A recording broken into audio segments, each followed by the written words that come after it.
Hi, my name is Sarah Harris and I'm on the Penn for Youth Debate Executive Board, and I'm here to talk to you about using all of your allotted time in a debate.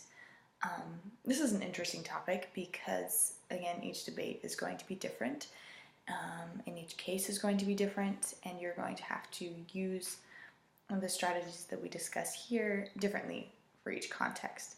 So that's what's going to make you a great debater. So there you go. So in this speech, we're going to talk about your case, attacking, defending, extending, underviews, overviews, impact calculation, roadmaps, and then questioning. So first is your case. For lack of a better word, your case should be perfect ahead of time. You have unlimited prep time, which means that you have, weeks before you have to be at the tournament. So you should time your case. Make sure that it fits in the time limit, but also that it fills up the time limit. Make sure you have significant research and analysis. And again, your points are clear and understandable to the judge.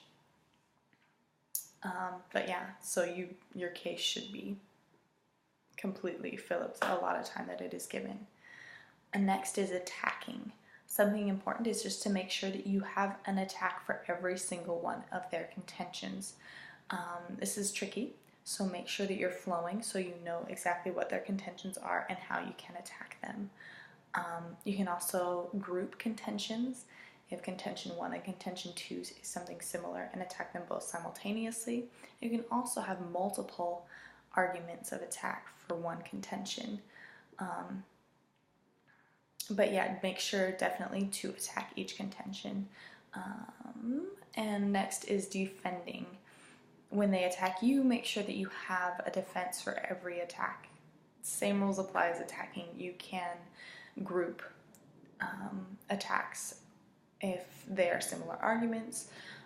You can use multiple defense arguments against one attack argument. Just make sure that you cover the things that are necessary.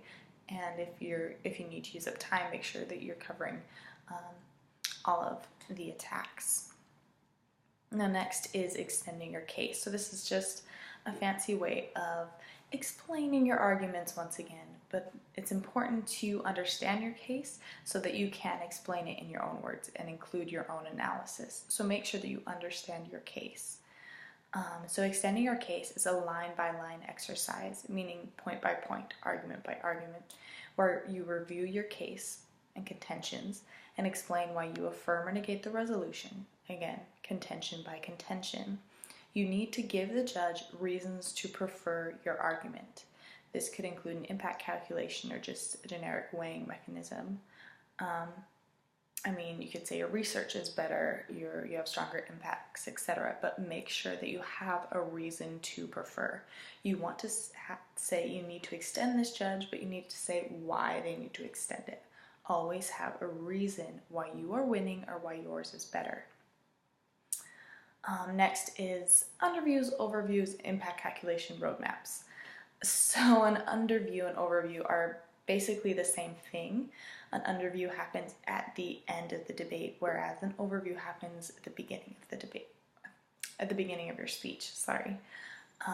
So when you give an overview, it'll happen before the meat of your speech. You're going to give a quick summary of the debate, but of course you're going to spin it in your favor. So it's going to be a brief statement of what has happened and how it has helped you to win. The same thing happens with an underview, but at the end of your speech. So you're going to say again, this is what's happened in the debate and this is why I'm winning. You can include an impact calculation, which is the next part of this little part of this instruction. But with impact calculations, there's another video, so check it out. It's just weighing your impacts versus your opponent's impacts. But the video is going to be great, so look at it. The next part is a roadmap. These I would include regardless of whether or not you're trying to use up time. A roadmap is when you just tell your judge before you give your speech what your speech is going to be about. It's kind of like a thesis when you write a paper. What I did at the beginning of this presentation is I explained that I'll be talking about the case, attacking, defense, extending, underviews, overviews, impact calculation, roadmaps, and then questioning. That was my roadmap, right? I'm telling you exactly what I'm going to do in my speech. Include those in your speeches. Your judges will love it, and it also takes up a couple seconds.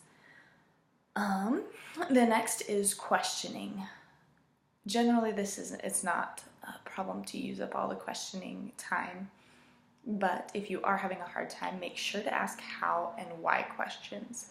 Ask them to explain things in their own words. Ask for their analysis. Not only is this powerful in understanding and clarifying their case, but if they don't understand what they're talking about, you're going to catch them. Don't be afraid to ask clarifying questions if you don't understand. For example, I didn't understand your first contention. Could you please explain it in your own words? Or something along those lines. But on the flip side, when you're answering, don't be afraid to go into depth about your case. This references back to when we were talking about your case. You need to know and understand it, right? So you can have your own analysis. Don't be afraid about talking about specific things for a long time. You can use again, questioning time with that. Use questioning time to strengthen yourself and your case. But to do that, you need to know and understand your case, so make sure that you do. So, to sum up, it's important to use your allotted time because it shows that you are prepared and a good debater, and you can allocate time correctly.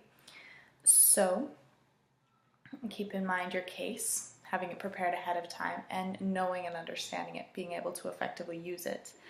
Make sure that you attack each of their contentions and arguments, and defend yours, extend your case if need be, use underviews, overviews, impact calculations, and roadmaps. And in questioning, don't be afraid to use your case, use your knowledge, but also to ask clarifying questions. Thanks for listening, and good luck.